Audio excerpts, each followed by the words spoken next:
అంటే మీరు ఇప్పుడు ఈ వయసులో యవనస్తురాలకి ఎప్పుడు కూడా ఇది చెప్తూ ఉంటాను.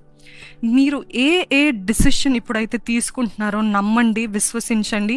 I will tell them very firm, very stern. ఏంటిదంటే మీరు వివాహిక విషయంలో కానీ, లేకపోతే ఉద్యోగ విషయంలో కానివ్వండి, దేవుని విషయంలో కానివ్వండి, ఏ డిసిషన్ అయితే తీసుకుంటున్నారో అది మీకు మట్టుకే కాదు, మీ వరకే కాదు, అది తరతరాలకి ప్రభావితం చేస్తుంది. So be careful what decision. ఇప్పటికీ వివాహమైంది, దేవుడికి ఇష్టం లేని వివాహం అయిందంటే దేవుడు ఒకటే అంటున్నాడు, ప్రార్థన ఉపవాసంతో ఇతరులని మార్చుకోవచ్చు. మీరు వివాహం చేసుకున్న మనుషుల్ని మార్చుకోవచ్చు, దేవుడు కార్యం జరిగిస్తాడు. కానీ ఇంకా వివాహము కాలేదు కానీ నాకు ఇతనితోటి, ఈ స్నేహితురాలతోటి పరిచయం ఉంది, వివాహం చేసుకోవాలనుకుంటున్నాము, అది తను ఇంకా సంపూర్ణంగా దేవుని నమ్ముకోలేదు, లేకపోతే అతను ఇంకా సంపూర్ణంగా దేవుని నమ్ముకోలేదు, ఒకవేళ ఆయన నమ్ముకున్నాడు కానీ అంత ప్రార్థన పరురాలు కాదు, నేను మార్చుకుంటానులే పెళ్ళైన తర్వాత అని అనుకుంటే, I'm telling you are making the biggest mistake in your life.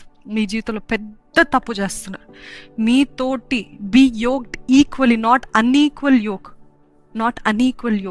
Equal yoke. దేవుణ్ణి అడిగితే దేవుడు ఇవ్వడా? దేవా, నాకు నువ్వెంత ఇష్టమో, నిన్ను ప్రేమించి అలాగనే నేను ఎంతగా ప్రేమిస్తున్నాను, నాకంటే నిన్ను ఎక్కువగా ప్రేమించే వ్యక్తినే నాకు దయచేవయ్యా అని అడిగితే ఇవ్వడా అండి? ఇవ్వడా? బీ ఈక్వల్లీ యోక్డ్ అని అంటున్నాడు.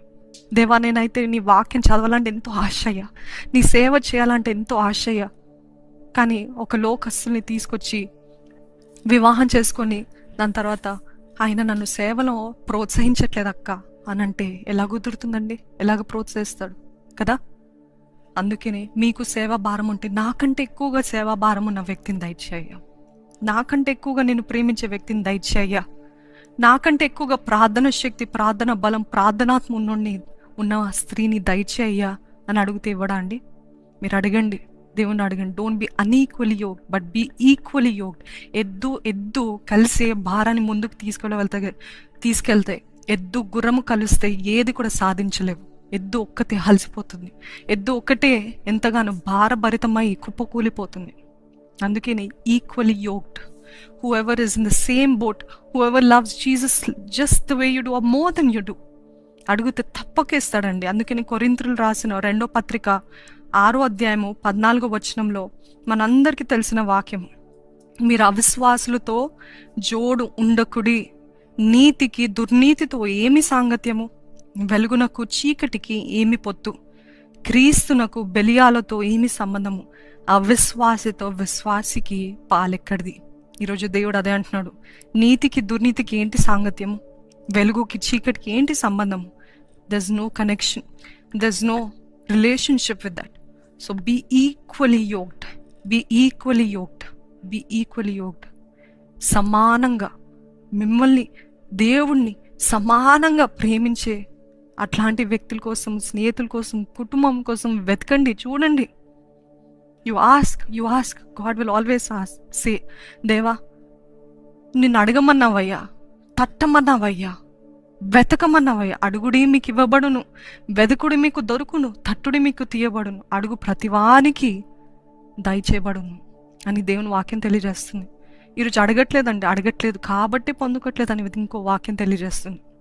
మీరు అనుకుంటున్నారు, how can I ever find such kind of people in my life?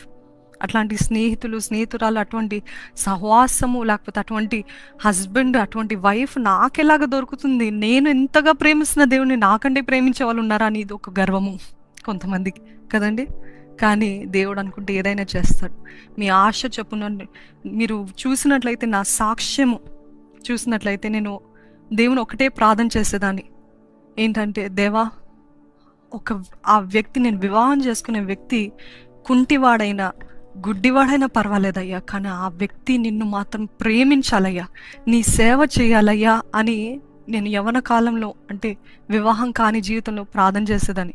భౌతికంగా ఏది కూడా ఎక్స్పెక్ట్ చేయలేదండి. భౌతికంగా ఇలాగుండాలి, ఆ హైట్ ఉండాలి, ఆ రంగు ఉండాలి అని ఎప్పుడు కూడా అడగలేదు దేవుణ్ణి ఒకటే అడిగా, నిన్ను ప్రేమించే వ్యక్తిని దయచేయ్యా, నిన్ను ప్రేమించే వ్యక్తి గుడ్డివాడైనా పర్వాలే, కుంటివాడైనా పర్వాలేదయ్యా, నేను ప్రేమిస్తే అది చాలే అంటే అడిగిన దానికంటే, ఊహించిన దానికంటే అత్యధికంగా చేసే దేవుడు కదండి.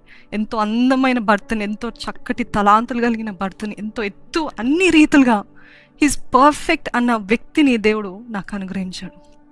I'm a living witness to you, I'm a living testimony to you. అడిగిన దానికంటే, ఊహించిన దానికంటే అత్యధికంగా చేసే దేవుడు మన దేవుడు. ఈరోజు ఇది కూడా చేయగలుగుతాడా, ఇది కూడా అడగచ్చా దేవుణ్ణి అని అంటే దేవుడు అంటున్నాడు, బీ ఈక్వల్లీ యోక్డ్. ఈరోజు ఎద్దు ద్వారా దేవుడు మనకు అనేకమైన పాఠాలు నేర్పిస్తున్నాడు. Be equally యోక్డ్.